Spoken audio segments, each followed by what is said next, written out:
शिवाजीनगर ते हिंजवडी रस्त्यावर light railway प्रकल्पासाठी तोशिबा या जपानी कंपनीनं स्वखर्चानं सर्वेक्षण केलं।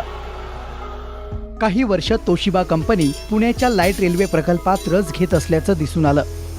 दरम्यान मेट्रोच्या तुलनेत लाईट रेल्वेचा प्रकल्प शहराच्या फायद्याचा नाही या कारणावरून पालिका प्रशासनानं तो फेटाळून लावला। असं असतानाही पालिका नगरसेवकांनी त्यांचा तथाकथित जपान दौरा स्वखर्चानं करून तिथल्या कंपन्यांच्या पाहुणचाराची सेवा घेतली।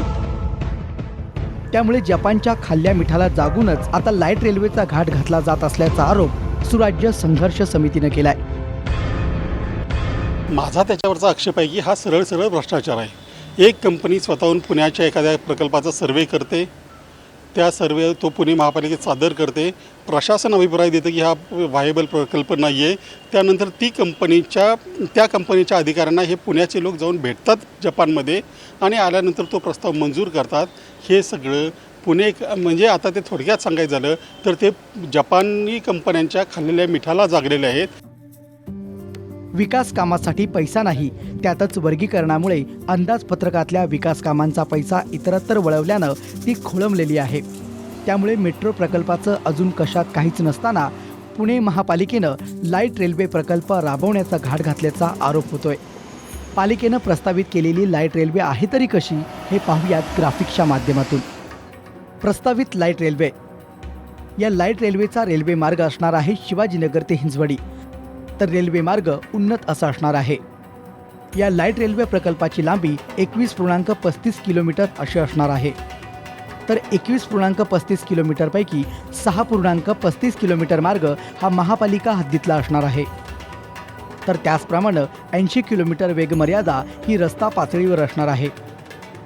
या लाईट रेल्वेमधून 2800 प्रवासी प्रवास करू शकतील। तर या रेल्वे मार्गात 23 स्थानकं असतील। पुढच्या 5 वर्षात लाईट रेल्वेचा हा प्रकल्प पूर्ण होऊन पुणेकरांच्या सेवेत दाखल होईल असा विश्वास पुणे महापालिका स्थायी समिती अध्यक्षांनी व्यक्त केलाय। त्याचवेळी स्थायी समितीचे अध्यक्ष बापूराव कर्णी यांनी मात्र जपान दौऱ्याचा आणि लाईट रेल्वेच्या प्रस्तावाला मान्यता मिळण्याचा काहीही संबंध नसल्याचं म्हटलंय।